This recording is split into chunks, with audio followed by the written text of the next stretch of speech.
Hello, hello, good evening. How you guys doing? Hey, great to hear. My name is Dave, one of the pastors here at North Coast. So we have a real summer night finally here, right?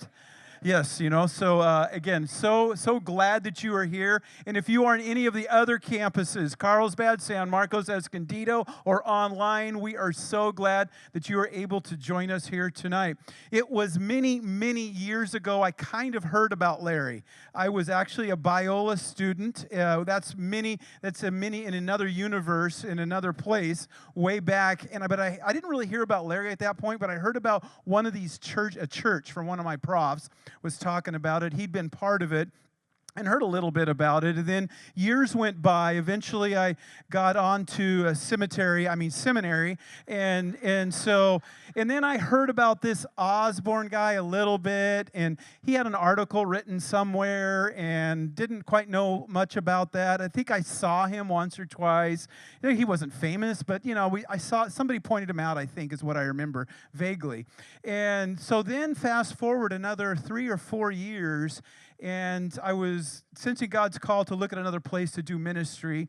And this guy named Paul Savona calls me and says, hey, we've got a possible position for you. And so I said, well, where are you guys meet at? Seventh-day Adventist Church. I'm like, I don't really want to. He goes, no, we're not Seventh-day Adventists. But then began to talk about that, and there I started, and after they hired me 2 weeks before I came, they said, hey, we got kicked out of our church. And I'm like, wait, he goes, don't worry, we still have a church. And the rest is history from there. It was one of the greatest decisions besides following Jesus, marrying my wife, having my kids, and this one really cool car that I bought. But one of the obviously an incredible, significant decision that I made in my life, that I jumped on this really exciting thing and humbling thing that God was doing here at North Coast. And so they're at Seventh-day Adventist Church, and now, 8 campuses and all around the country and really the world. God's using us just because we're us, not because we're special, but we have done some stuff. And we've had an amazing leader that has done that. And one of the things that I appreciate about Larry is the people he's surrounded himself with and the wisdom that he's given us. So we have that guy to share with us tonight. And so you guys all know him, Larry Osborne. But hey, let's just thank Larry as he comes on up.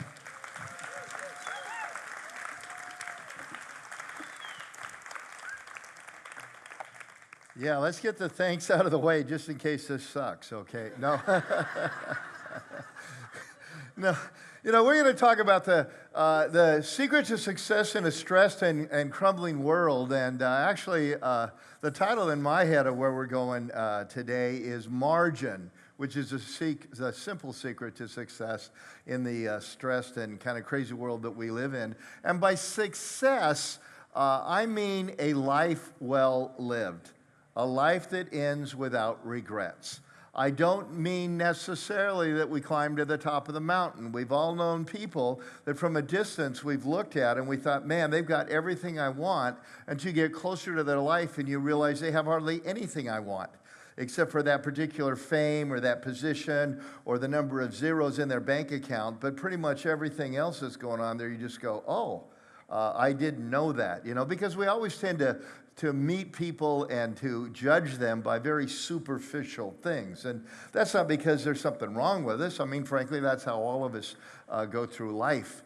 But one of the things I've discovered is that people who, in their life and in their journey, if God gives them many years, without fail every time, when I've talked to those people that feel good about what they did, they were people who learned to live with a margin. And I'm going to share some lessons that go way back in my life.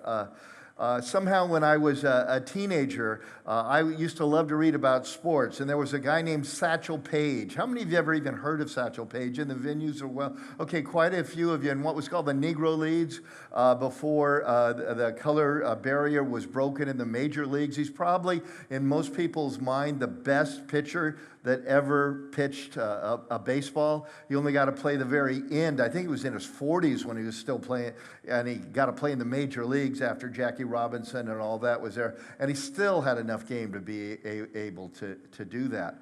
But I would read articles on him. I was fascinated by him and a couple of other favorite players, like lots of kids are.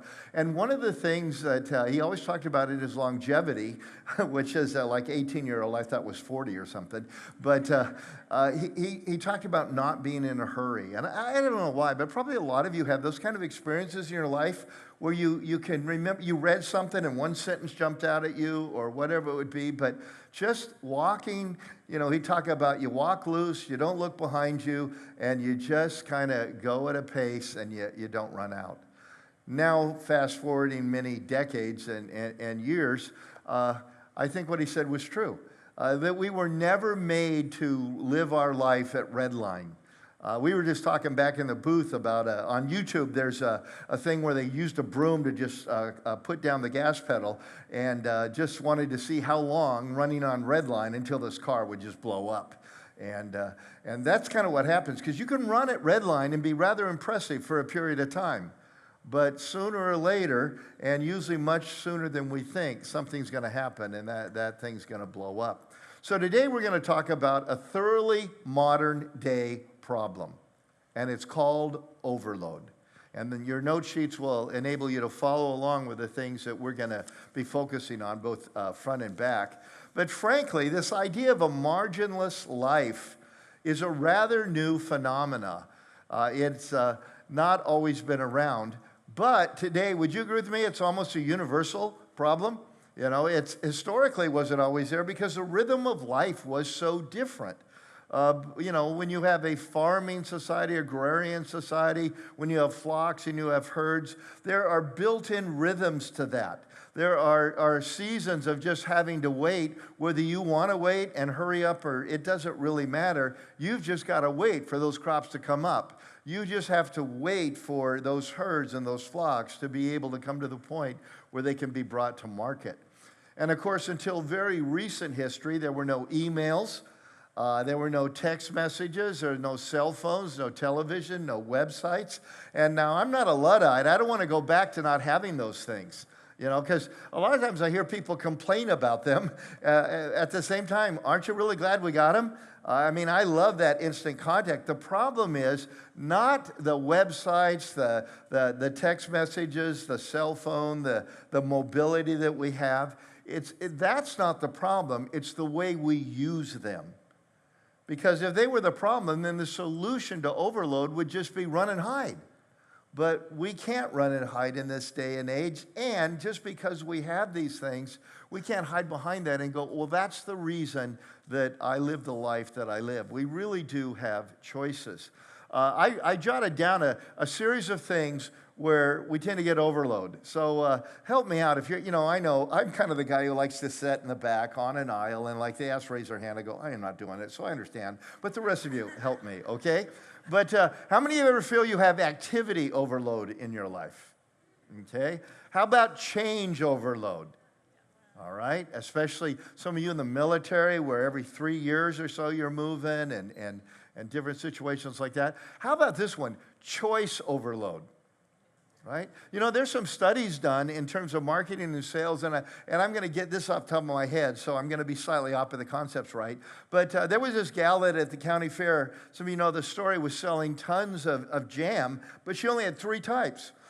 So somebody talked her into, you need 12 or 16, whatever the number was, and the next year at the fair, her sales just went in the toilet. Why? Because people came up, and when they had 3, they went, oh, that's easy, I'll take this one. When they had 12, they think, they study, well, I don't want the wrong one. Next thing you know, they walk away. And I think that's sometimes how we think choices are really good. I know when I'm in a situation where a choice has to make, I love to tell people, well, give me 3 options. Just give me that. Don't give me all the 50. You worked your way through. Just give me the 3 best, and I might be smart enough to figure that one out. Commitment overload, you feel that one?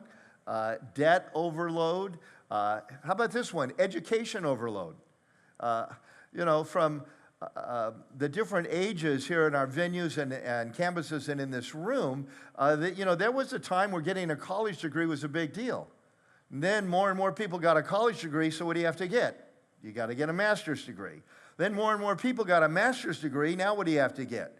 You have to get a doctorate. Now more and more people have a doctorate. What do you have to do? Postdoctoral work. I mean, it's crazy. And I'm not sure we're one bit smarter today with all of these stinking degrees than we were when, a college degree was kind of the terminal degree that was there. How about information overload, social media overload? The whole sense of fear of missing out, I've got to watch this. I catch myself with that. I have, every day I start reading for about an hour and a half. And I've got something set up on my computer that flags all kinds of different subjects, from nuclear physics, which I know nothing about, but I'll read something that makes me feel smarter, to medicine, to science, to politics, to sports, to finance, to whatever, and just kind of trying to be as eclectic as I can, partly because of what my job and role has been in life, and partly out of interest. But what I catch myself doing is not only doing it in the morning, but probably 2 or 3 times during the day, going back to that site just to see if something else popped up. Right? Am I the only one who does that? And the truth of the matter is, nothing that popped up now that's important won't be popped up tomorrow morning or tonight when I get home. But I do want to be the first to know. And then, of course, there's a whole media overload, which is all designed to make me listen more. And I don't listen more because people give me good news. I listen more because they scare me to death. Whether it's on the right or the left, they're trying to put food on the table and more cars in their garage. And that is done by hyperbole and making everything, whatever side of the aisle you're on, worse than it is. Noise overload, possession overload, traffic overload, it goes on and on. And we can complain all that we want about this, but there's only one solution to the problem. And let me give it to you. It's a very simple solution. We're going to talk about the parts of it, but it's very simple. The only solution to an overloaded life is a commitment to live a life of margin. There's only one solution when life is overloaded in the workplace, in your relationships, with your money, with your choices, with a whole list of things that we just gave you. And the only possible solution is a commitment. You've got to make a decision to live a life of margin. So what is margin? Well, margin is the gap between my limits and my current reality. Margin is the gap between my limits and my current reality. When my money runs out before the month runs out, I've got a margin problem, right? When I'm asked to do a project and I don't have enough hours to accomplish that project, I have a margin problem. And so really what we're talking about is how do we make sure that even there is a gap? Because what happens in our world is sometimes we find ourselves where there's no gap at all. Let me give you some other definitions. Margin's a space that gives us freedom. It's the exact opposite of overload, and it's making sure that I have something in reserve. And again, it's a choice, it's a decision, as we're going to see. I'll give some real practical stuff with it. And margin is what gives me the resources, time, money, and energy, to deal with two things that never have sent me a text message telling me they're showing up: a genuine crisis and a genuine opportunity. We've all had real crises to different degrees show up in our life, right? And what happens is somehow we find the time or whatever it is to deal with that medical crisis that comes up in our family or our friends or a situation. But we're going through life most of the time thinking, oh, I couldn't. And then suddenly, well, we found a way. Now, we're on fumes at the end of it. And the more that I have a gap of time, money, and energy that I've literally built into my life, when that crisis comes, it won't tip me over the edge. When that crisis comes, I'll actually have the resources to deal with it. And by the way, it's the same thing in opportunity. Relational opportunity, financial opportunity, just a memory opportunity, whatever it would be. They just show up. And by the time I've kind of gathered up what am I going to do with it, it's like gone. Because you ever notice that opportunity doesn't come knocking a second time? It's like here today and sorry, sucker, and it's gone. And so I want those resources ahead of time. Now, before we go into the practical sense of what we can do and where we need margin, I need to hit one thing that's very, very important to understand. And believe me, I fully understand. in this fallen world, we can't always control the overload we find ourselves in, okay?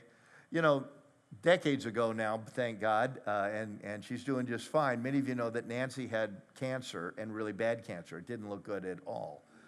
At that point, one of the weird things that happened, any of you have gone through cancer or any medical kind of issue, you know how it is. People don't know what to say, so they send you a link to an article, right?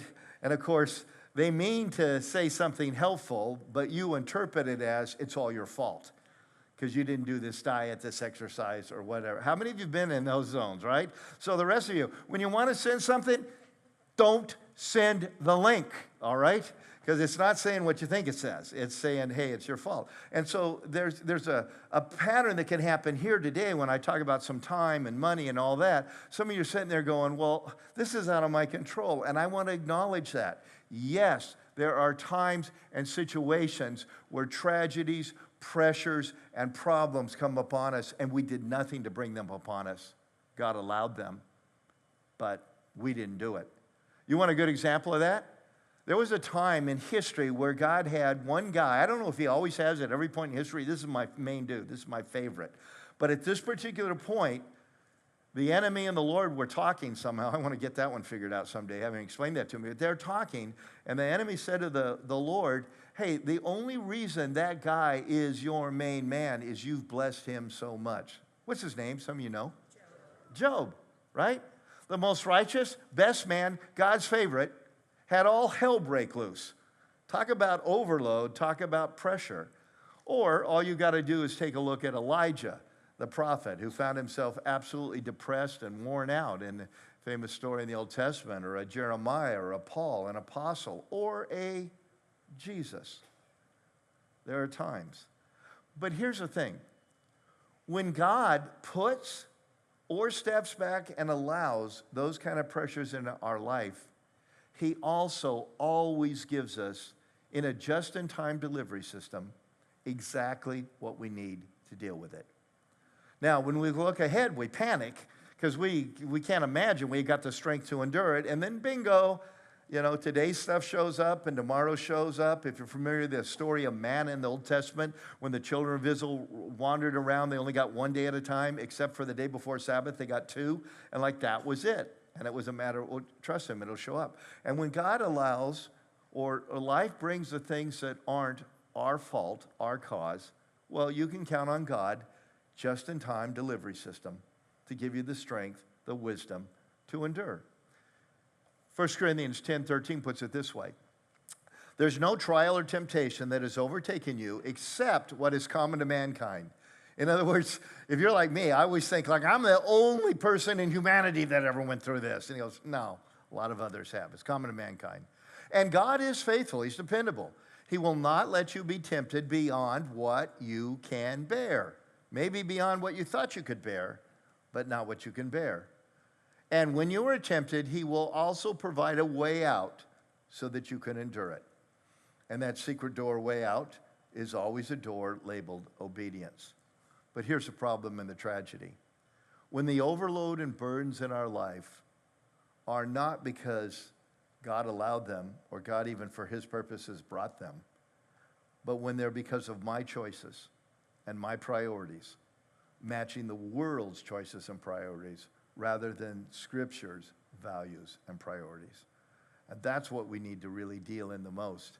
Because frankly, when we're feeling overloaded, Jesus has a plan. Do you know what? A simple plan. In fact, let's put it here up on the screen. Come to me, you who are weary and burdened, and I will give you what? Rest. Take my yoke. That's my steering guide. That's what a yoke is. Not an egg yolk, a yoke, you know. Too many of us suburbanites have no idea, or urbanites, what that is. Take my yoke upon you and learn from me. For I am gentle and humble in heart, and you will find rest for your souls. For my yoke, when you let me kind of lead you, steer you, and guide you, it is what? Easy, and my burden is light.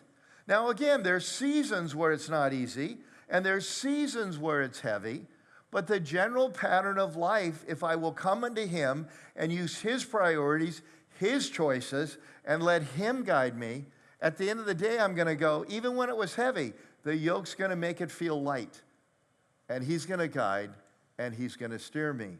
But too often, we let the world set our yoke, and we let the world set our burden. So, what does margin look like? A healthy and well-lived life is going to have margin in 4 key areas. So let's talk about them. And notice, by the way, I keep talking about a word that starts with M. What is the word? Margin. Notice a word I'm not using and will not use. Balance. Have you ever had people talk to you about living a balanced life? Balance is bunk. There is no such thing as a balanced life. We've got this theoretical idea that, my life is perfectly balanced. I wake up, I spend a little time in Scripture or reading, or I do that on the backside of the day, and then I go out and do a perfectly balanced exercise, a little yoga to throw in, and then I eat a very well-balanced meal, and then I go to work, and I make sure I work at a very well-balanced pace. I come home, and I have wonderful balance between playing with the kids and also helping them do their homework. I have just this wonderful balance in my marriage where we communicate well, our intimacy is really good, and what you be talking about, right? The real thing about balance is anybody who's ever done anything is weird. They're out of balance. They're quirky. Here's what they are, though. They're not so out of balance they fall over, okay? So just real quickly on balance, you ever seen somebody tight, on the little thing? Like I can't. I'm one of these guys, when the music gets scary in a movie, I leave. So I just cover my eyes and stuff. But I've been told that when these people are like over mountains or whatever it is, and I've seen the still picture after I know they're okay, they've got this long pole, right? And if they start to feel like they're going this way, what do? They shift the weight this way. I'm told, because I've left. And if they start to go this way, they shift it this way. And that's how we live. You're always going to be out of balance. You just want to be never so far out of balance that financially, emotionally, work-wise, relationally, marriage, kids, whatever, the whole thing crashes. But I just want to release a lot of you that are still trying to have a well-balanced life. Like that's in a blog somewhere. Or, somebody wants to be an influencer with all their fake Instagram pictures. That's not how life really lives. But margin's a different thing. Because though we'll be out of balance in all these areas, we need to make sure we create it. So let me give you the 4 areas where margin is so important. The first one is time. Time. Are you always hurrying to be late? What a fun way to live, like no stress. Yeah, I'm always hurrying so I can be late, but whatever. But here's the thing about time margin. You have to schedule it. You have to schedule time margin. It's a lot like a vacation. If you don't put a vacation on the books, especially those of you who have a job, maybe you're self-employed, you're in some management area or whatever, you'll look around and go, oh my gosh, unless I'm forced to take the time off, you don't even do it. You got to get on the schedule, because if you don't, you start looking 3 months down the road, and guess what? There's 2 or 3 events you can't be out of town for. It seems like every couple of weeks. And so one of the things I learned long ago in my scheduling is that I have to block out certain times that are inaccessible for anybody. Now, as life goes on, the day before, the week of, or whatever, yeah, things fall into it. But it was one of the best lessons I ever learned. There's this trap question. I'm sure you've been asked it. Hey, are you free? I always go, no, but I'm reasonable. No. Are you free? Like, what I always want to say is, it's none of your business. What are you offering me? And then I'll tell you if I'm free. I don't. That's socially unacceptable. But hey, are you free on Thursday in the evening? And I've, just reveal the secret here. I've often told people, oh, I'm sorry, I'm booked. What they don't always know is I'm booked to just hang out with Nancy.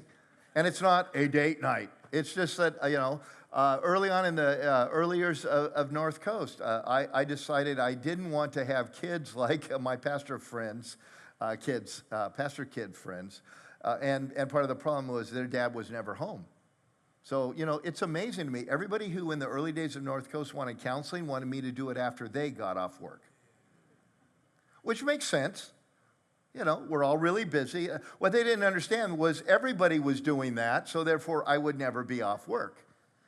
And so now some of you are going to go home really mad at me because now you know that when I said, I'm booked, I'm sorry I can't make it.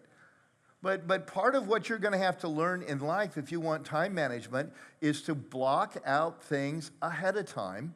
If you're really neurotic, I know a guy who does it a whole year in advance. There's no way. I'm way too much a last minute. No Myers-Briggs is called a perceiver. So I think I'm really good if I'm 3 weeks out, sometimes 3 hours out. But you block those times out because otherwise what you're going to get is a something here, a something here, a something here, a something there. And all of these little things never give you any season to catch your breath. Does that make sense what I'm saying? And you've just got to schedule it. Now, by the way, time margin doesn't mean sitting around doing nothing. Okay. Oh, I've got margin in my life. Okay. Now, I know there are some people in this world that love to sit on the front porch and watch the day and people go by.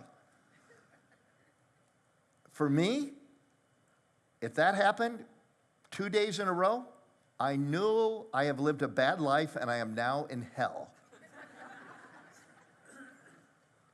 I tell people, and some of you are wired this way again, hey, if you schedule it and you just like to watch the sunset, good for you. The rest of us need to learn from you. But I want to talk to all of you that don't have time margin because you don't know what the heck to do when you suddenly, you're so addicted to activity, you don't know what to do.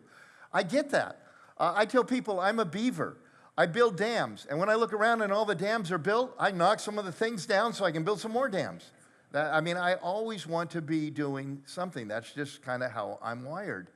But what I don't want in my schedule is things that can't be altered or changed.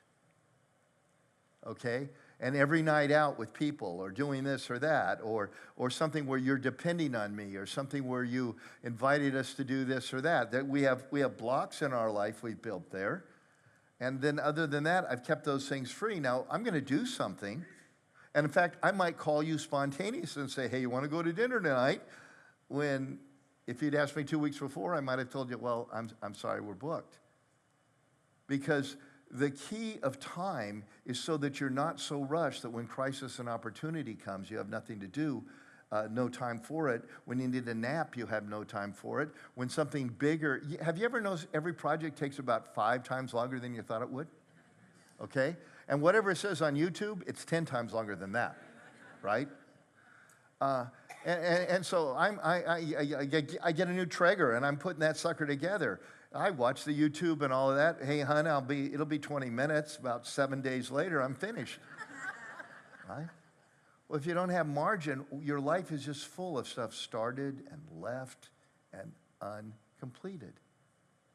And things you're constantly seeing that bug you, like, I knew I should have done that. I knew I should have done that. Around your apartment, around your house. So you have to figure out how you're going to schedule it. But again, it doesn't mean doing nothing. I hate that. It's just deliberately putting those things into your schedule. And to do that, that means something that a lot of us are afraid to do. You're going to have to disappoint some people. Because it's a weird thing. Everybody is going to tell you to slow down. Have you noticed that? Especially those of you who live at high RPMs. Everybody tells you to slow down, but here's what they mean. Slow down in relationship to everybody else, but not me. That's what they mean. And if you're not willing to disappoint the other people, if you're not willing to disappoint even sometimes your boss at work or to walk away from certain opportunities and all that, here's who you're going to disappoint: your spouse, your children's, your most significant people in your life, and eventually you'll disappoint yourself as well. And life is going to end up kind of scattered. By the way, for those of you that are in high leadership positions, this is very counterintuitive, But the higher you rise in an organization, actually the more free time you need.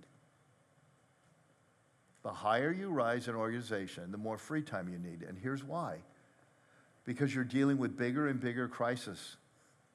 And the higher you rise in an organization, the temptation is to set the model by working the most hours, to set the model by always being on the go. But here's what I guarantee will happen to you sooner or later.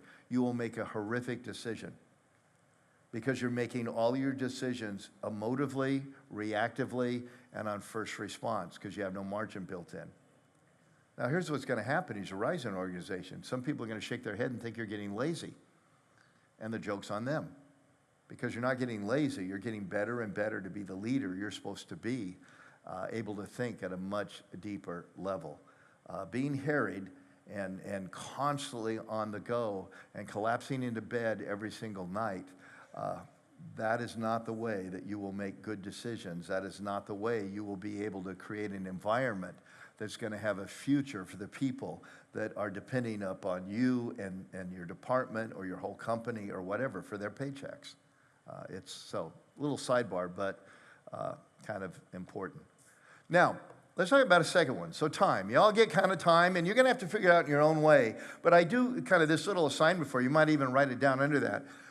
When you get home, ask yourself, look at your calendar for the next 6 weeks and go, are there any blocks of 4 nights in a row that you're free, 3 nights in a row that you're free?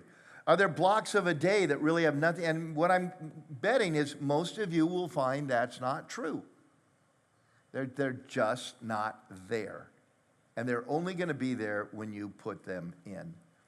There's by the way, there's a guy who does business coaching, and long story short, I just got to get some connections and some information for free, because to work with this guy, you have to make $500,000 a year, and you're going to pay him $150,000 a year to coach you. And yet, he's got a long line of people who are doing that. You know one of the first things he teaches them? How to have a free day every single week. Not a day off, a free day. Now, again, a lot of us, our jobs, we're not at the top of an organization. We're not there. But it just struck me as kind of strange that the first thing these people are paying them all the money for and then keep paying them the next year because it was so helpful was to block out days to work on their business instead of work in their business, swallowed up by the schedule and priorities of everybody else. And when I first heard that long time ago, it trickled down. And I had a little tiny organization I was leading, but I went, wow, okay, now I'm not going to have the same exact applications of it, but there's a principle there that will apply in my life. But let's talk about money now. And I'm really doing a flyby on this one, and what I hope is you'll be able to pick out the one or two for you to think through. I used to do a class on financial freedom, and we took all 4 of these areas, an hour and a half on each one of them when it comes to having a margin when it comes to money. But a lack of financial margin, just like time will stress you out and everything is going to be cluttered and unfinished in your life, and kind of this nagging sense, a lack of money guarantees this: you're going to be under massive stress. Now, some of us can bury it. Some of us can have collectors calling all the time, and we just kind of put it in a little box and ignore it, but very few of us can do that. And the less financial margin you have, the more just built-in, low-level, gray cloud stress you're going to have. The more margin you have, the more that stress will just disappear. There'll be other stresses of life, but not the financial one. So to have a financial margin, we all have to do 4 things. And the first one is this: we've got to learn contentment. We've got to learn contentment. Now, by the way, in fact, I'm talking about it this weekend as we go through 2 Timothy, and I think in one of my daily doses, I did them all filming yesterday, so I can't remember which was which. But we look at Philippians, and I'll make the point this weekend that contentment is not about being on a hammock with a drink with an umbrella in it and just feeling life is good. The biblical sense when Paul says, I'm content, well-fed, hungry, in jail, free, he means I can cope. So when I say learn contentment, I'm not saying that you're always happy with the lacks you have, but you've learned to cope with the lack you have. Big difference there. Because it's crazy to think that, well, I'm just so happy my car's broken down and I don't have any other way to take the bus, but thank you, Jesus. It's like, come on, let's be real, It's like, oh, the washing machine's busted and now I get to do it old school. Like, no. But here's the question. A lot of us can't cope with that. As I said, the money's run out, the month hasn't run out, so what do? We go into debt. Because we go, well, I ain't taking no bus. Like, I'm not washing clothes that way. I'm not, doing, like, you expect me to drive to work with the air conditioner not working? Like, please. And I get that, and if you have a margin, I get it, fix it. Trade the car in and get a new one. But when we don't have a margin, what causes us to have even less and less margin is we haven't learned to cope with the reality of what we have today so that later on we can be in a different place. A lack of margin is seldom due to a lack of income. It's usually due to a lack of restraint. Sometimes it's seldom due to a lack of income. It's more often due to a lack of restraint. Now, some of these financial lessons I've learned in my life are ones that, thank you, Jesus, God brought Nancy into my life. Because Nancy is an accountant. She's also, her family were immigrants, and so they had some of those values and stuff. Because I'll just be honest with you. When we first met, coping was not my number one gift, okay? It's like, I see it, I need it. You have it, I have to have it, Can we be real? But one of the great things that she helped, when two become one, it should be a new one, not a battle to see which one. And iron should sharpen iron. And one of the great gifts she gave into me was teaching me so that it was no longer acquiescing to her, but deep in my soul, this sense of, we can cope with this. We can cope with this. It's really okay. And tomorrow will be different. And I want to tell you what a financial change that made in my life when I was able to say, well, I'm going to wait 2 days, even though I want it, I know where the money is or whatever. And it was amazing how many times 2 days later, I don't want that thing, but just that whole sense of learning to cope. Because what we think of necessity, most often history would have thought of as a luxury. Now, if our toilets break, are you kidding me? And I get that. I mean, I'm being sarcastic here, but I mean, you do realize, like a flush toilet a king would have died for that, right? To sit in some chariot and go somewhere, even if it went boom, boom, boom, boom, boom, along the way, because that's what they did along the way. Running water, I mean, on and on. There are so many things we think of necessity just because everybody else had it or we once had it. Coping. A second thing is we have to decide to live below our means. We have to decide to live below our means, which, by the way, we'll never learn to do until we've learned to cope. There's an order to these things. One of my favorite verses is Proverbs 21:20. In the house of the wise are stores of choice food and oil, but a foolish man devours all he has.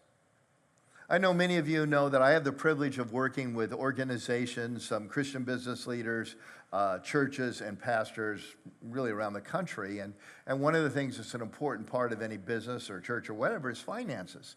And I have something I'm always telling leadership teams and pastors of a church, that a balanced budget, because everybody wants a balanced budget, right?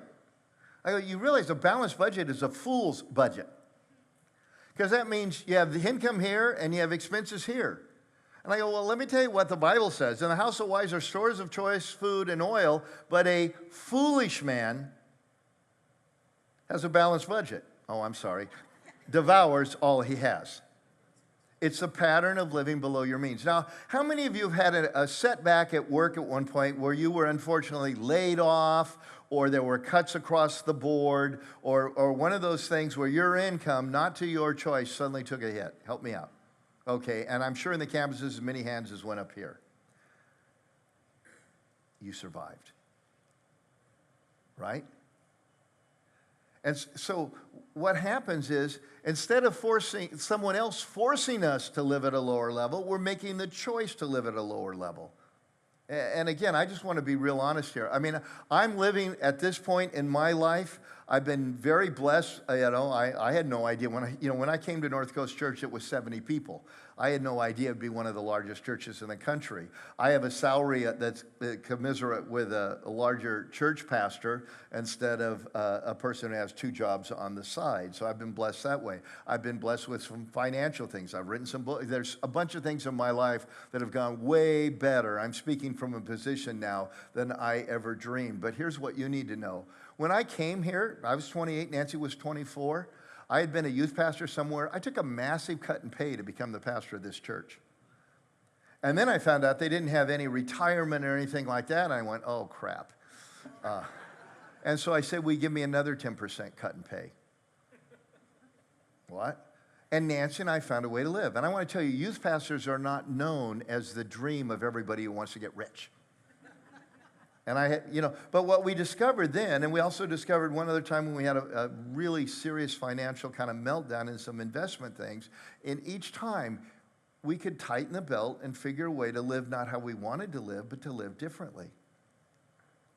And it's a decision.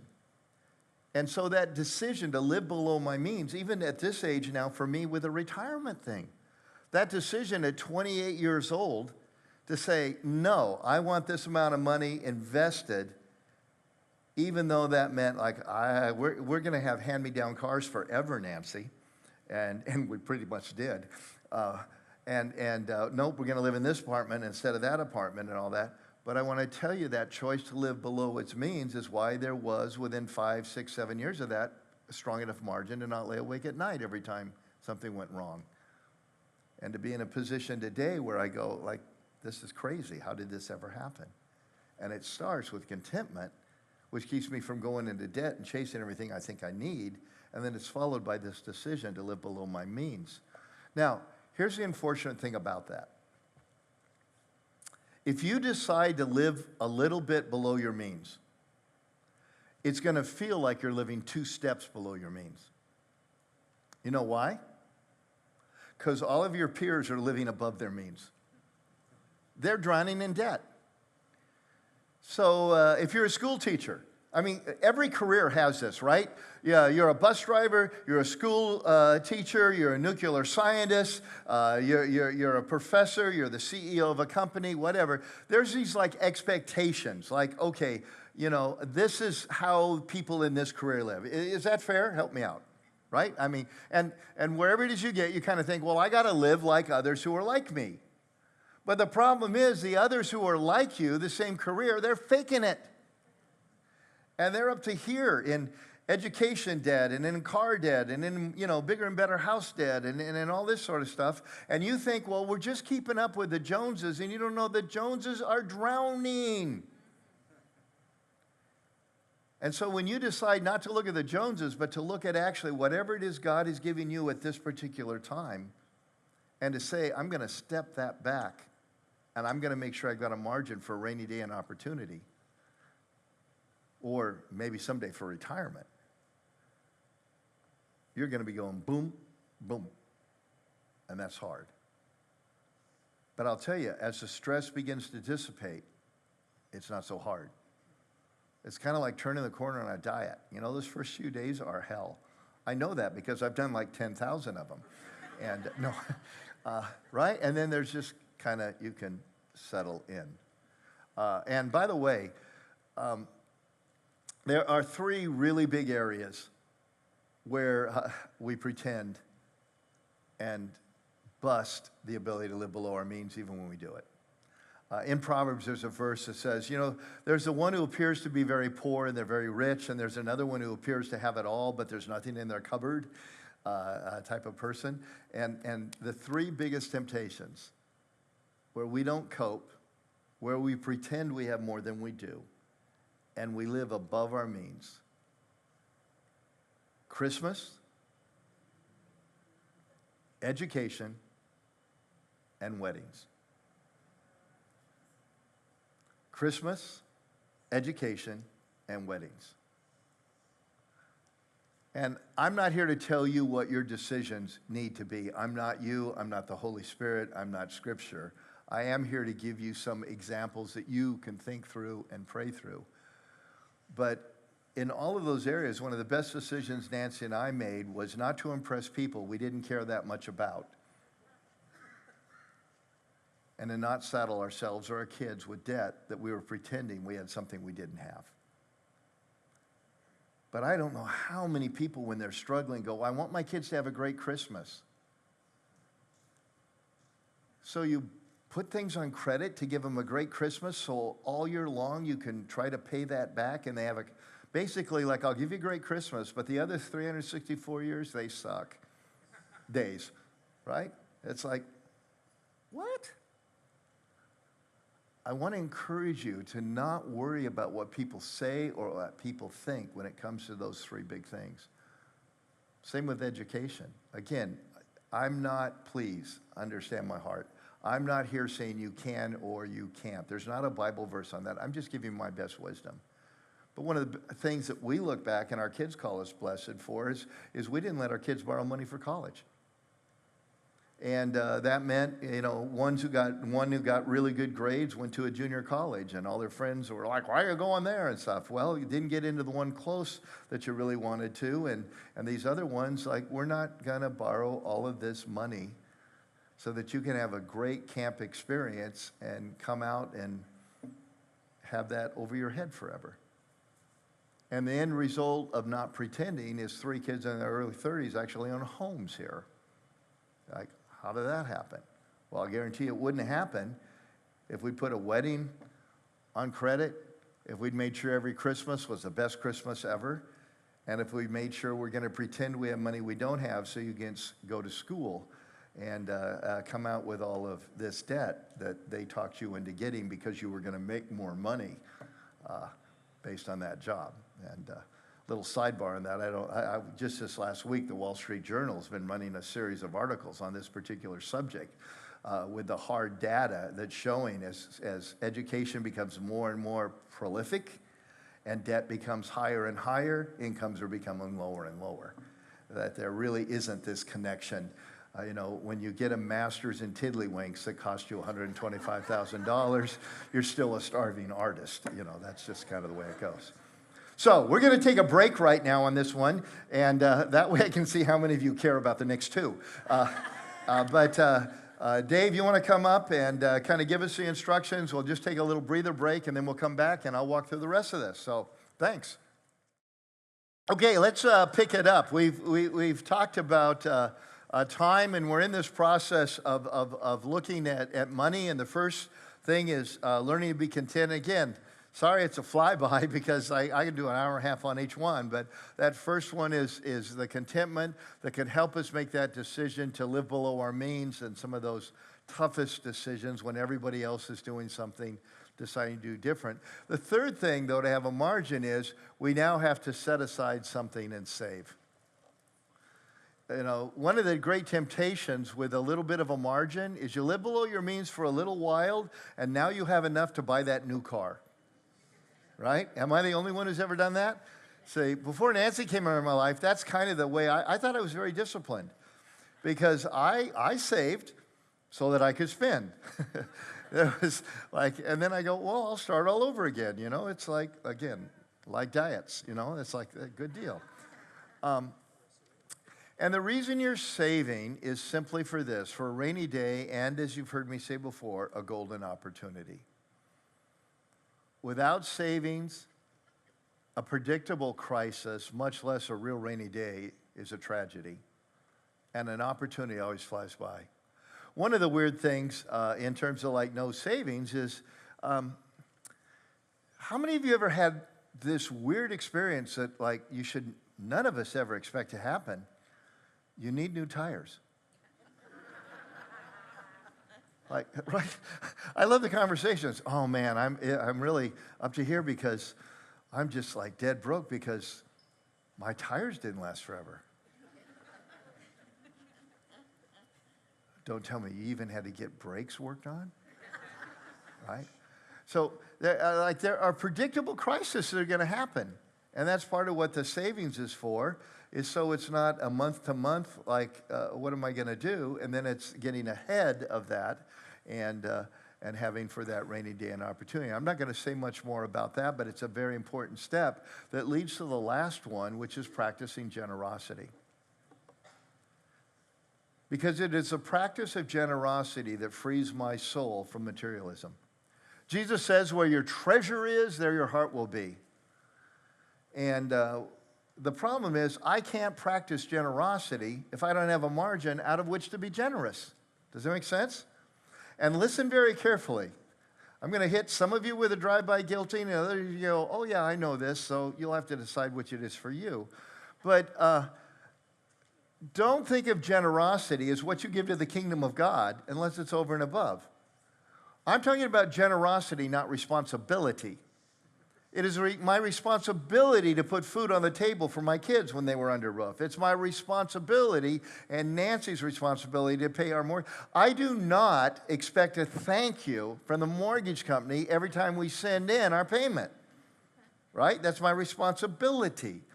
My parents are still alive. At this point, they're healthy and all of that. But if there came a point where they needed our financial support, I don't want to be what the Bible calls worse than an infidel and say, hey, that's your problem. No, it's my problem. I have a responsibility. And it's not, oh, you are so generous. You're helping out your parents. You know, how many of you have young kids pre-elementary school here? Okay. Just a few of you, it's an evening meeting. No wonder, a dumb question. It's like, you are so generous. You change those diapers. I'm so special. You know, like you actually bought stuff, of course. And the Lord is our number one priority. We're supposed to give to God, not out of what's left over, but what's on the top. And I hope all of you understand you don't get a pat on the back when you give to God what is already God's and out of the allowance that he gave you within the first place. Okay? He gives us something. And he calls us for the sake of our heart, not because he needs it, what's called first fruit giving, which is always an act of faith that he will give more and an act of gratitude for what he's already given. But that's not generosity. Generosity is when I give that which is not my responsibility. You catch the difference there? And here's the cool thing about generosity. You know, if you miss a responsibility, God doesn't bless you or bless me. I've gone through a financial meltdown, as I mentioned earlier. Some of you know more of that story at a point. You know, because I give to God at the top doesn't mean I'm going to be rich, doesn't mean everything's going to go well. That's just a responsibility. But here's the thing about generosity. Do you know that God rewards the generous? See, part of you, longtime Christians, you've heard it all whacked up and jacked up because what people do is pastors get up and it's a fundraising thing. It's almost give to God with your shovel and he'll give back to you with a bigger shovel. And yet the Bible never promises anything like that. First fruits giving, just my responsibility. But here's what it does say, that if I'm generous towards others, he will be generous towards me. In other words, that over and above, that beyond, and that only comes with an overflow. Proverbs 21:20 is one of many verses. The generous will prosper. Those who refresh others. That's what generosity is. Refreshing others will themselves be refreshed. So don't confuse generosity with responsibility. And don't rob God to do something else and think, wow, I'm really, you know, that's like me, you know, let's say I'm a financial advisor and I start using your account to give gifts to other people and feel really good, like I'm really generous. So it's like, what? But that's what we've often done. So we've got to cope, and then we've got to learn to live below our means, and that starts small and grows big. You don't eat the whole elephant at once, just bite by bite, okay? And then the savings sets aside, and then out of that, the ability to see need and to meet that need is one of the most incredibly powerful things in life. And it frees you up from worldly values, frees you up from materialism, and it gets God on your side in a financial way that isn't there. And we can't get there without the margin. The third thing we're going to need margin in, out of the four, is relationships. I'm not going to say a lot about this one, but I do want to say this. Please, please, please, in your important relationships, don't buy the myth of quality time. It's a great, damnable lie of our culture that I can substitute quantity for quality. There is no such thing as quality time. It just happens. This is probably TMI. What the heck, I do it anyway. But in marriage seminar, like Nancy and I thought we had a great marriage too. We went to the marriage seminar and found out we were doing everything wrong. Any of you that way? Same with our kids. Like we didn't do anything the book said. They just came out okay by luck. But one of the things they always talked about is a date night, right? And so some of you do, if you do a date night and it's a great thing in your marriage, please keep doing date night. But here's what happened for us. Date night, it was like trying to schedule quality time together. Well, here's the problem. I'm not so sure this Thursday night I want to have any stinking quality time, or maybe you don't, or what, you right? It was the weirdest thing ever for us. We tried it like 4 weeks. It was like scheduling sex. It's like, what are you talking about? We're done. Why? Because a great marriage is made out of serendipitous moments over and over and over, that just because you're there, not because we're scheduling from this time to this time to share our souls, be together, it just doesn't work. Now again, if you got a date night and it's a cool rhythm in your life, I am not trying to pour cold water on that, just keep it up. But if you're setting up a date night because your relationship stinks, you got a bigger problem than a date night. You can't schedule quality. And by the way, you can't schedule quality with your kids. Part of the thing I talked about earlier, everybody wanted to counsel with me after hours, and I told them, well, that's great if you want a divorced pastor, and his kid's all in jail, but no, I can't do that, and, worked out what we did, but that meant a high value of mine was to be at my kids' things. I didn't want to be a Disneyland dad just kind of showing up, having fun and playing. I wanted to be a dad that was just kind of there. So a couple quality times. Some of you know my daughter, Rachel, is quiet. And now when she gets going, she's nothing like quiet. But her natural sense is quiet. And so one of the things I tried to do, she was a runner in high school and track and cross country. Whenever I could, because of my job, I could, work in the evening more, whatever, shift my schedule. I loved to pick her up from practice. And the normal conversation went like this. How'd it go today? Fine. Any friends, anything? Yeah. Did you learn anything? No. Okay. And we had a good relationship. It was just, she's quiet, and it was like, whatever. And, you go through the age, and then every now and then, what happened today? I want to tell you, I couldn't put it on the calendar and say, on October 14th, I'm going to pick you up, and you bare your soul. And you give me a chance to be dad and speak some wisdom in your life or some empathy. No, it's like I pick you up, and I never know when that's going to be. I had kids who played sports, and they never once told me the night before, hey, today I'm going to hit a home run. No, tonight I'm scoring 20. Never happened. It was only being there, and then it happened. And that's one reason we can't let our lives in the pursuit. We're going to talk in the next few minutes just real quickly about some of the things that sabotage these issues we're talking about. We can't let our pursuit to say we got to make more money, grow our business bigger, climb the business ladder, the career ladder, whatever it would be, impress everybody. We can't chase those things to the point that they are undercutting margin in our relationships, and we're trying to schedule our relationships like we do our work appointments. It won't work. I've never had a grown adult tell me about their parents and say, what I really loved about my parents is they scheduled quality time. We didn't have a lot of time together, but they scheduled quality. All I ever hear them say is we never had any time together. And this is where all of these things are choices.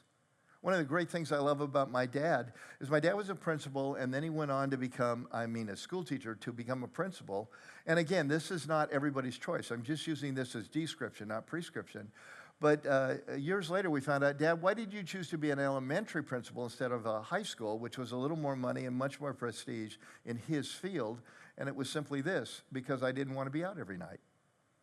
Now, if you're a high school principal or a retired one or whatever, great. There's ways to work out all kinds of, but it was fascinating to me, like, no, too many nights, and I wanted to be around you kids when you lived your life. And even there was some interview top opportunities and stuff for like superintendent of schools at a couple places and all that. And again, this isn't the choice for everybody. I'm just giving one, but the choice was no. Because at this stage of our kids, all they'd have is quality, which is a myth, and I would not have quantity. You have to say no to get there. And everybody, like I told you early, wants you to say no to everything but them. But say no so you can say yes to the most important people and things in your life. The last one is energy. We need a margin in energy. And we live in a day and age where everybody loves to brag about how hard they're working. It's not quite as bad now as it was when I first started my professional career. Back then, everybody loved to talk about how little sleep they got. And the whole pattern was to brag about how little sleep you got, how little sleep you needed, or how disciplined you are. I actually had a friend who had 3 different alarm clocks. So one by the bed, but he knew he'd hit that. So there was one in the bathroom, he'd have to get up and hit that. And then there was one in the next room, so by the time he hit that, he was awake. And he would work late in the night, talking about how hard he worked and all that. And it was almost like shaming those who get sleep. And one of the best things that happened to me early on in my life was there was a lot of research on sleep. As many of you are aware, they're doing a lot of it right now and suddenly going, you need whatever sleep you need, get it. It's like the fuel you put in your car, you put garbage fuel in your car, it's going to run like garbage. And every car is wired a little different how much it needs. But that resonated with me. Now, because of my job and my career, I can do this. That wouldn't be true like when I was a journeyman retail clerk. I was at the schedule of what I was scheduled at the market. But in my job in vocational ministry, I can kind of set some sense of what the hours are. I got the job to do, but it could be here and here. And so one of the things I decided to do, and I still do to this day, is I don't have an alarm clock. Now, I have one when I have to get up at dark 100 for a plane flight, but the little clock in my head usually wakes me up 2 minutes before that anyway. But I do set it just in case it doesn't. But I don't use an alarm clock. Why? Because I don't know how much sleep I'm going to need. I don't know whether I'm going to get up at 5 a.m. full of energy, or I'm going to sleep till 6:30 or 7. I have no idea. Because I can set appointments, I don't have any appointments till 9. Some of you have tried to meet me for breakfast, and it's like, 9? Why? Well, because I'm going to have some time for myself in the morning to do that reading thing I'm talking about and all of this sort of stuff. But the thing I'm sharing with you is you can figure a way to get the sleep you need. I had this little extra thing where I could set kind of my schedule, but even when I was a journeyman retail clerk or something, I could go to bed a little earlier or whatever it would be. I could say to myself, I'm not going to be shamed by the fact I need rest. And a lot of us live in a world where rest is almost shameful. It's the Sabbath principle. Right from the get-go, the Lord worked 6 days and he took which one off? The 7th. Now, please listen carefully. I'm going to do a flyby on theology.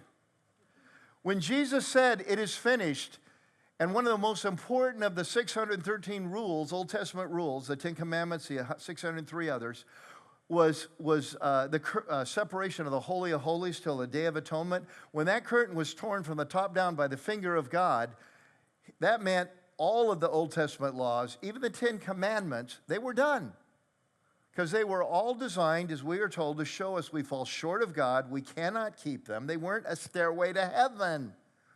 They were like the Disney sign saying, "You're too short for this ride." And they caused us to sacrifice, sacrifice, sacrifice. And he says, okay, now instead of over and over interest-only payment, I paid the interest, I paid the principal, it's done. 9 of the 10 commandments are repeated in the New Testament. That's why we follow them. One of them isn't repeated as a law, and it's a Sabbath. The Sabbath was a gift, not a rule. In an agrarian society where everybody else had to work, even during planting and season, he says, I'm your union steward. You're taking one day off, and I will make sure your harvest is just as good. It was a gift of rest, not a law of God saying, well, I get one day to screw up and have no fun. Okay, which is what it kind of became. And by the way, the early Sabbath wasn't about focusing on God and having quiet time. It was just weren't allowed to work. Go out in the field and all that. No, you're to be with family and you were to be all that. So here's the thing. The principle still applies. Jesus said, I will give you rest. And what I encourage you to do is find what works for you, not works for someone else. I know some people, they don't unwind on vacation till week 2 or 3. And if they have the privilege to do that, that's what they do. Ask Nancy sometime. When we're going somewhere, we happen to be blessed with a second home now, not too long ago in Rancho Mirage, and so we'll go there to escape. And somewhere around the 10-mile mark, she says, you are driving like a really old man. Because I can just turn it off. Like, boom, I'm there. I have other people, some of you, it takes you days. I found that rest for me was just having the choice of like that morning thing and some other stuff, enough margin, I can just go down to the beach and work down there for a couple of hours, and suddenly my energy comes back. For others of you, that would not work at all. What I'm telling you is an energy, measure the way the gas gauge goes down for you, just like you do for each car. Each car's completely different. Have any of you had one of those cars that was like, zoop? Okay? And after a while, you learn, like, the moment it gets off full, you better refill it, because in about 6 miles, it's empty. And then you got others, and then you had one of those cars where you could go on empty for about 600 miles, right? Well, we're like that. But here's the thing I'm telling you, you can't live without energy, and you have to schedule rest. You can't run redlined. Now, there are seasons where you have to. I often, when I talk to leaders, use this illustration. You go, you'll always play hurt in the playoffs. But when you treat the regular season like the playoffs, you're making a really foolish decision. So there are times and places where, yeah, you're going to work a zillion hours and because it's the crisis of the day, out of your control, or the opportunity or something, but you can't live your life that way. And what that means is we need to value sleep. Figure out what works for us and schedule rest. Now, you don't have to rest, but if it's not scheduled, you'll never get the rest you need. I have certain rest schedule things built into my life, and what I find is I generally need them, but there's certain times I go, I don't need no rest. I don't know why, but this is, the fuel I put in the tank this time is just different than normal. Well, great. It's not like, oh, I got to take a nap. It's right there. No, it's just figure out. And by the way, it's the same with people. We all have people who fill our tank and people who drain our tank. Okay? And part of your energy level is learning to be honest about that. And by the way, in your marriages, sometimes you have to have some hard conversations about family members. Because there'll be one who goes out of duty and has learned to survive, and the poor other one is just absolutely taken down to zero by these situations. Well, we got to. No, your new priority is your spouse, your husband, or your wife. And one of the family dynamics you got to figure out is what drains to the point that we need to pull away from. Does that make sense to you? Okay. Well, here's what I want to do. These 4 are things to go home, and please, like I said, you don't eat the elephant all at once. Don't suddenly all 4 of those things. Ask which one of these has the least margin, or which one of these margins will have the highest payback for you, and just work on that one. But I want to take the last little bit of time we have, and I want to share with you what I'm calling 4 pursuits that sabotage margin. 4 things that are just part of our culture that most of us don't even think about. Some of you heard me say what I say and I like to use, which is we're all fish in water. Yes, a fish, how's the water? It goes what water? Because that's all it's ever known. And so our culture is often that way. We're totally unaware of things being kind of weird about our world and our culture because it's the only thing we ever knew. So these are 4 things that I see sabotaging our ability to have margin in the areas we need it. And that I've noticed in my own life, wow, if I don't watch these things, no matter how much I want margin, they eat it. They take it away. So here we go, 4 of them real quickly. The first one is the endless pursuit of potential. The endless pursuit of potential. In our culture, there are 2 gods, the sex god and the potential god. The sex god shapes much of our culture and our attitudes towards things because we think our sexuality is the epitome of who we are as a person. And not only our sexuality, but our sexual experiences equate who we are to an incredible degree that has nothing to do with reality, but it's so deep in our culture that Christians left and right buy into the same thing. And I'm not going to go there on that, but that's one of them. The one I want to go on is chase a potential goddess. She's a harsh mistress. We think the worst life lived is a life that didn't reach its full potential. It's a tragedy. We think the worst parent ever is a parent that doesn't provide their child the opportunity to maximize their potential. So much so that we will even have people that leave their family behind to chase their passion, their dream, and their God-given potential. Because God has given me this, I just have to fulfill it. And God's up there saying, yeah, just screw up your family. It doesn't matter because, like, really? But it's so a part of our culture that most Jesus followers I know think their number one requirement for the Lord is to maximize their potential, to take all of their talents and do everything they can with it. And here's the problem. If you've been a Christian very long, you've heard of the parable of the talents. And the problem is this. It's our stinking English language. Because there's no other language that reads that parable and thinks it's about our talents and skills. Because a talent was money. For all of them, it's the parable of your possessions. What did you do with the talent? But for us, we can't help because it's synonymous, not synonymous, but whatever it's called when 2 words have different meaning. Somebody help me. I went to California schools, I don't know. Sorry, teachers. My family's full of teachers. Understand, that was a joke. They laugh. Okay. But because of that, we think, oh, God's going to ask me, what did I do with my talents? No, what'd you do with your possessions? The only one that will ever live to their full potential for God is the single person.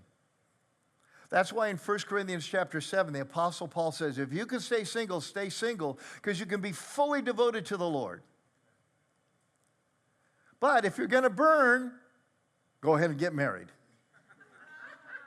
Now, I wanted to fulfill my potential before the Lord. I want to do everything I could, use every gift I have, but I was going to burn, so I got married. And the moment I got married, I had a divided loyalty. Which is why he says, stay single if you can, because the moment you get married, you're going to have a devoted loyalty. Speaking to men, he says, and women too, but men in that passage, he says you're going to try to please the Lord and try to please your wife.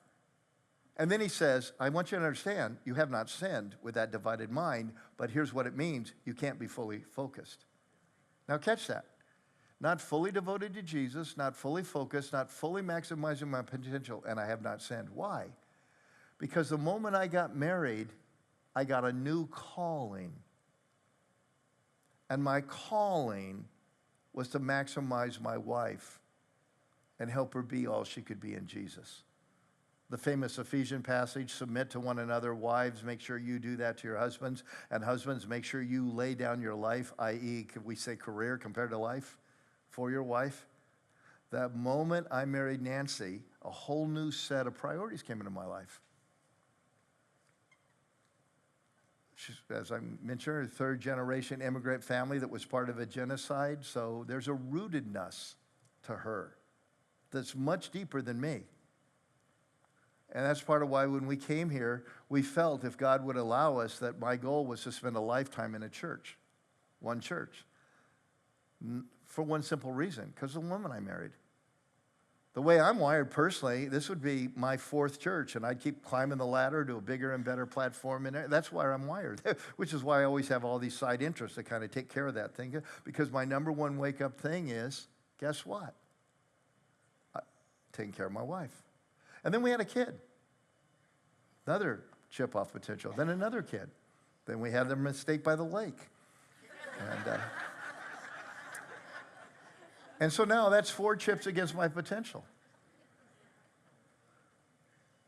But my calling was for them first, this church second, and my potential last.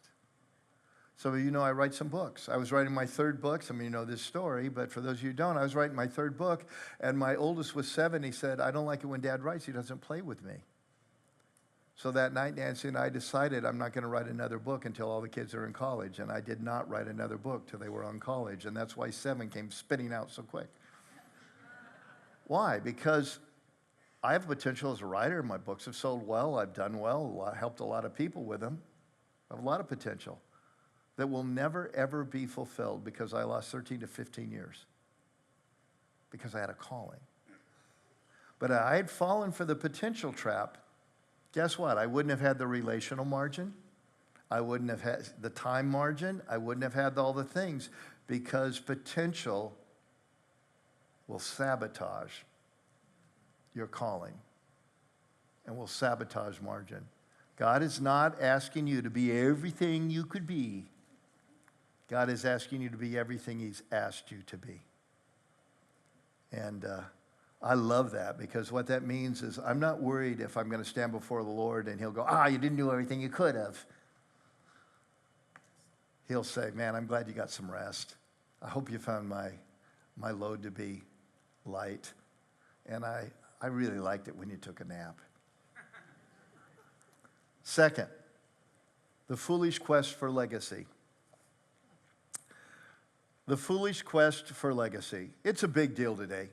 Now, any of you who are you hire people, you're in a management role, you got a company or middleman department, whatever. If you hire people, you know the reputation of millennials, right? They all got too many stickers when they were going through school, and trophies for 8th place.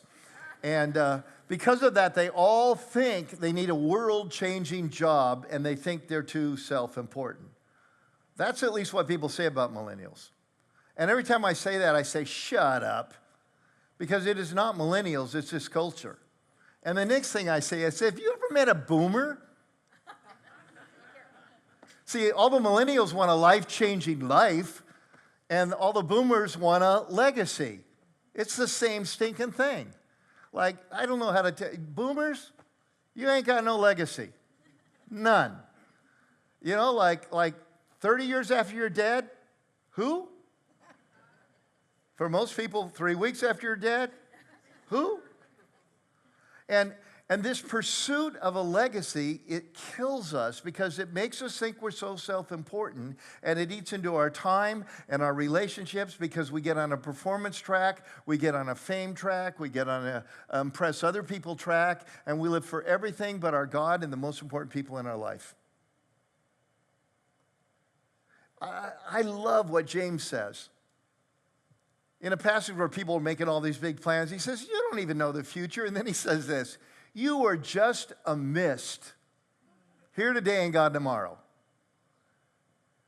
And sometimes when I say that, especially to a group of leaders in a business setting or a church leadership conference, right, you just say, oh, that hurts. I go, no, it shouldn't hurt. It should free you up.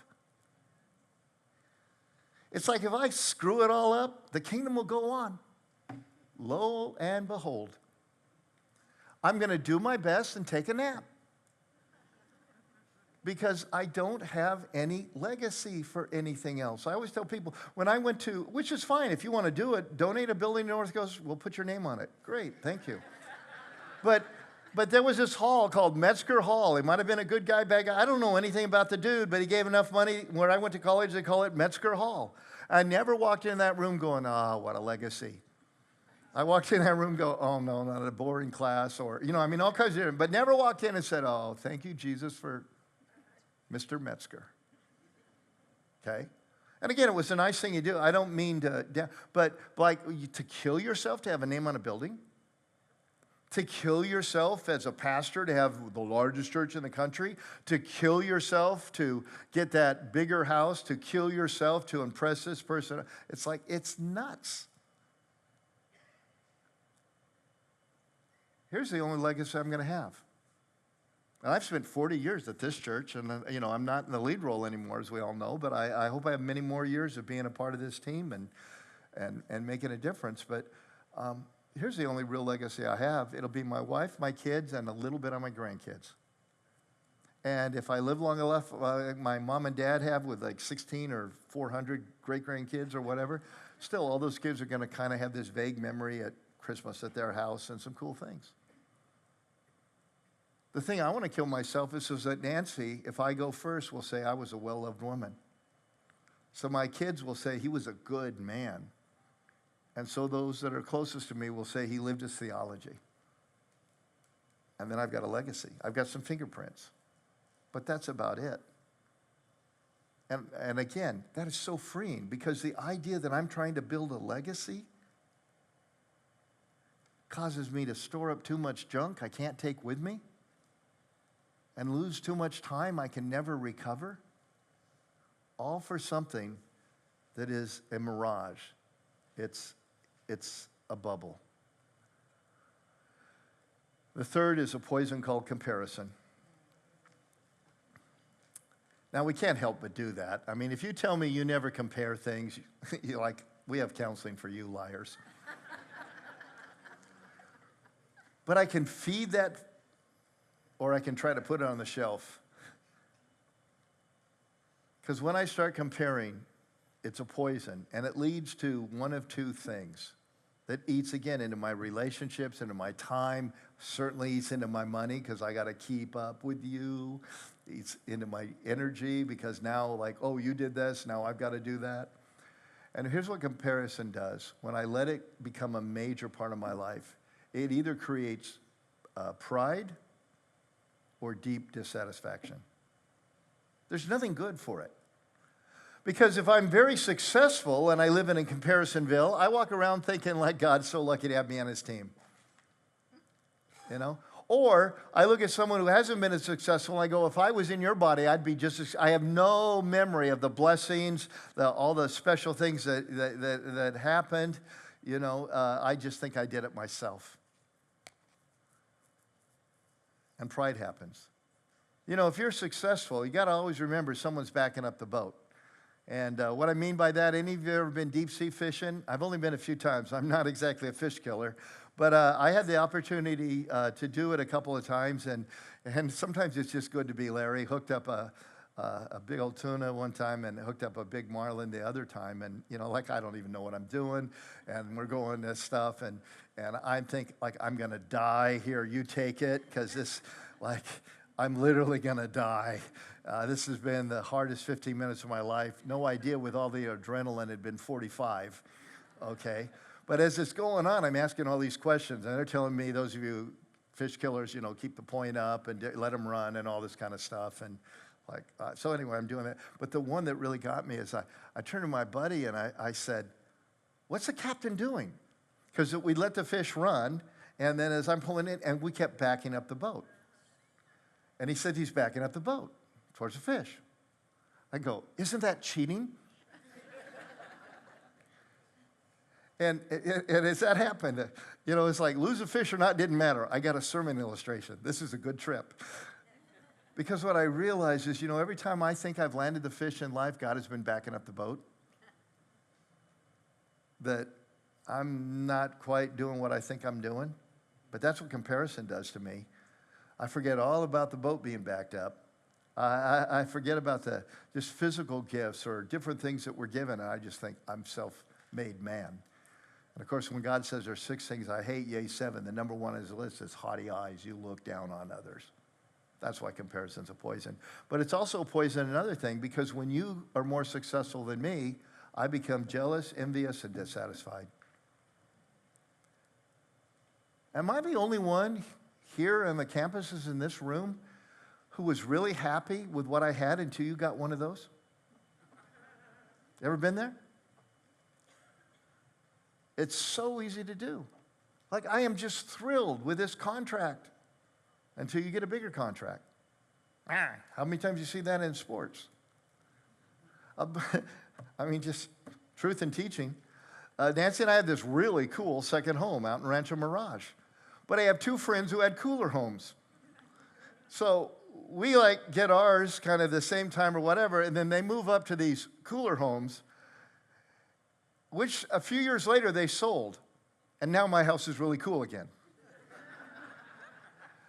I'm just being honest. I go over to their place and I sit there and go, this is so cool. I wonder, Nance, maybe I'll write maybe we could do this, maybe we could do that. Could we get one of these?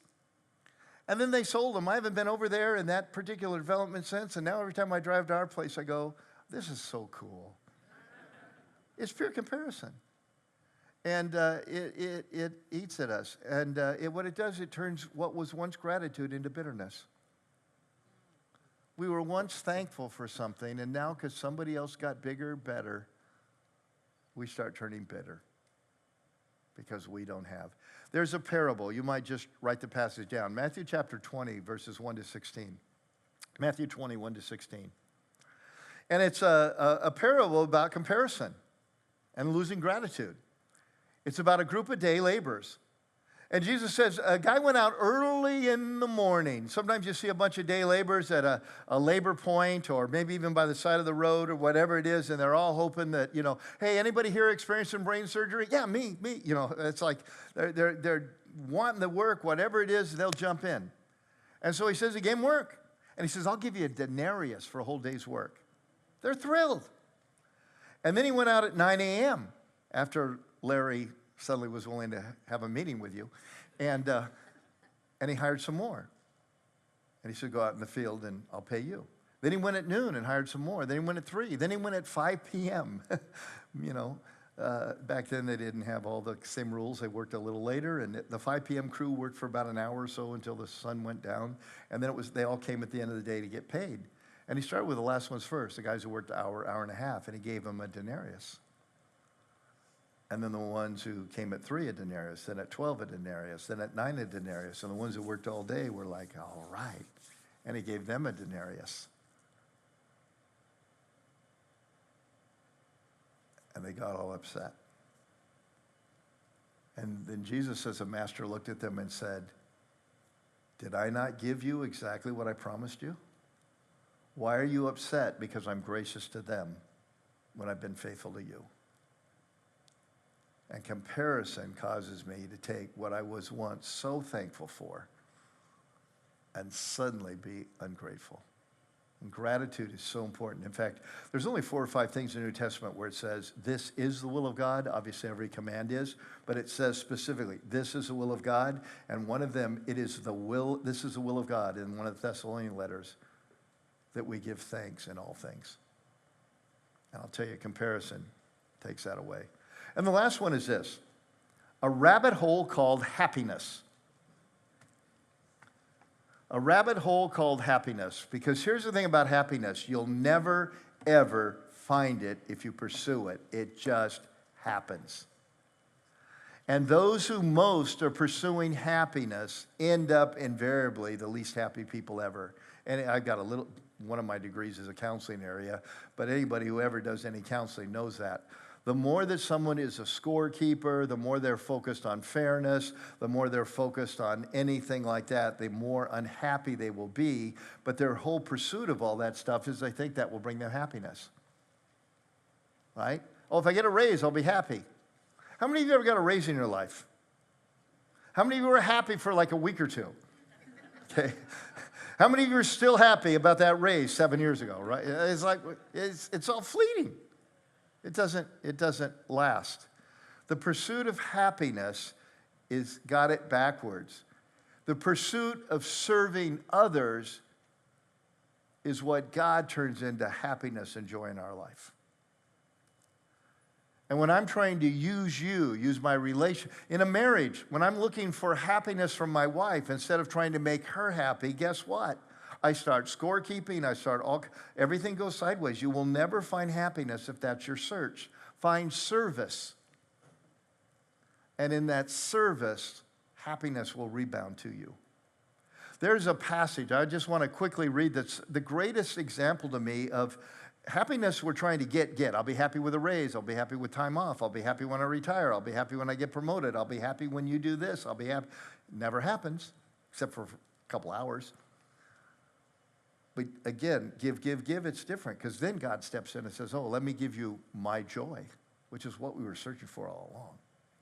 And often we've quoted around here, Philippians 2, 3-5, do nothing out of selfishness or envy or vain conceit, but in humility of mind, consider the needs of others as more important than your own. Have you in you the same attitude that was in Jesus. And recently I was speaking at a church doing pulpit supply, a guest speaker thing, and they asked me to speak. They were doing a series on Abraham, and I was looking at stuff, and I went, oh, I'd never seen this before. Let me do this story. And it's a story of Abraham and Lot, so write down Genesis 13. Genesis 13. Because I'd never seen it that way before until they said they're doing Abraham. Could you do so? I said, well, show me what you're doing, this section. And I just went, oh, gosh.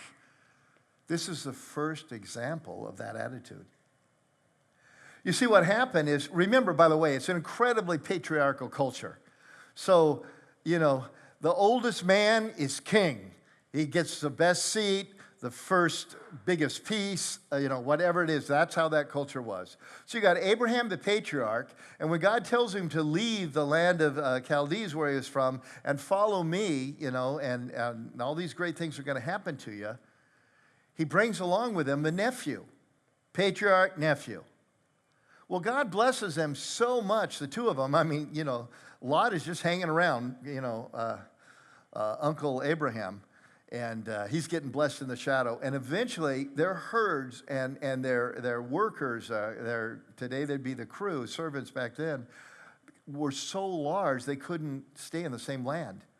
They began to fight one another. They'd block up the watering hole. They'd do this or that. And so Lot and Abraham get together and go, it is not right that we as family fight. And then here's the weirdest thing. Abraham says this. He says, the land is not big enough for the blessings we both had. So Abram, that was his name at that point, later on changed to Abraham, said to Lot, the one who's supposed to give him the big piece, let's not have any quarreling between you and me or between your herdsmen and mine, for we're close relatives. It's not the whole land before you. Let's part company. And if you go to the left, I'll go to the right. If you go to the right, I'll go to the left. You pick. And again, we read that. In our culture, we have no idea. I mean, Lot was thinking, oh, man, he's been drinking too much, smoking something, what? Because this dude is like losing it. I mean, it was never even a consideration that the patriarch would do it. He says, listen, you go, wherever you go, you take it, and I'll eat the rest. Well, here's what Lot does in the pursuit of the happiness. Lot looked around and he saw the whole plain of the Jordan toward Zoar was well watered. It was like the Garden of Eden, like the land of Egypt. Of course, this was before the Lord destroyed Sodom and Gomorrah. So Lot chose for himself the whole plain of the Jordan, and he sat out towards the east, and the two men parted company. Now, if you know the rest of that story, he starts out in the land of all that fertility. And the next thing, where Sodom is in it, next thing you know, he's living near Sodom. And as Sodom and Gomorrah are destroyed, he's in the city gates as one of the city leaders. He chose for himself the big piece. And he got seduced into a place of destruction, having no idea. But I'd never seen this before. Watch this. Abraham lived in the land of Canaan, Well, Lot lived among the cities of the plain and pitched his tents near Sodom. Now the people of Sodom were wicked and were sinning greatly against the Lord. And the Lord said to Abram, this is what I never saw, after Lot had parted from him, after he'd said, you take the big piece, I'll take what's left. Lot chose for himself the big piece and let crazy Uncle Abram settle for everything else. After he had parted from him, the Lord said, will you look around from where you are to the north, to the south, to the east, and the west? All the land you see I will give to you and your offspring forever. After he watched out for someone else, God shows up and says, I'm watching out for you. And not only after, but look to the north, south, east, and west. That's everywhere, including what Lot chose for himself. You see, we all love the idea of having margin in time, don't we? We love the idea of having margin in money. We love the idea of having margin in our relationships and our energy. It's like, oh, what a cool idea. But the problem is, to get there, we're going to have to make some decisions. And to get there, we're going to have to live a different life than those who don't have the margin we need, we want, and that Jesus has in mind for us. The Jesus who says, come unto me if you're weary and heavy laden, and I'll give you rest. Take my steering guide. Live like I say. Let me guide and lead you with my priorities, my values, not the world's. And you will find that my yoke actually is easy and the burden is light. In the most stressed out world that we live in today, these things are possible. And for those of you that are just like on edge right now, I want to tell you it doesn't happen overnight, but I want to tell you this too. It will never happen if you don't take the first step. So my hope, my dream is that all of us will be able to look back and say, what one little step, what one little thing in what Larry talked about has my name on it, and take that step. And then you can figure out the next one and the next one. Because I promise you, you don't want success, you don't want fame, you don't want all the things we think we want. What you want is a life well lived with no regrets. I've been preaching this stuff for 40 years. What's really fun at this stage of my life is to see the fruit of it. It's not just an idea. I can stand up and tell you it really, really works. Thanks. God bless. It's been great to be with you.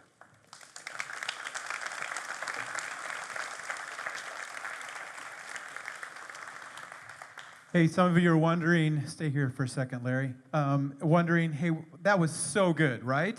Incredible. You're like, wait, did I get all that? Oh, this is going to be posted online. It'll be on demand. You can also get it there. And so, because we want to continue to give you resources and stuff that is going to make a difference, and that's been lived out. So, one of the things that we are blessed always to have speakers come in. We're blessed to have Larry come in, and then we pray that we can all go out and do our stuff, but we usually don't pray for the speaker, do we? And I am so thankful for Larry, his family, and how he has led us, and I don't want to miss this opportunity to pray for Larry with you right now. You guys with me on that? So let's do that. Figuratively, put your hand out there. Let's put hands on this young man here and just pray for him. Father God, we thank you for Larry. God, we pray that he may continue to sense your blessing. We thank you for Nancy. We thank you for how much Larry loves her and how much she loves him in their marriage, God. It has blessed my family and all of ours in so many ways, God. We pray for your spiritual protection continued around them. We pray for continued vision and direction and influence, God, as that is what's in both of their hearts, God. We thank you that they rest, that they have the margin, but they also are fully committed, God. to loving the people that you bring into their lives. So God, we thank you for them. And again, fill them up. Fill Larry up, his family, his grandkids, all of them. Give him rich times with them and in ministries, not just here at North Coast, but far beyond. In your name, amen. Amen. Let's thank Larry again here, you guys. All right. Thanks.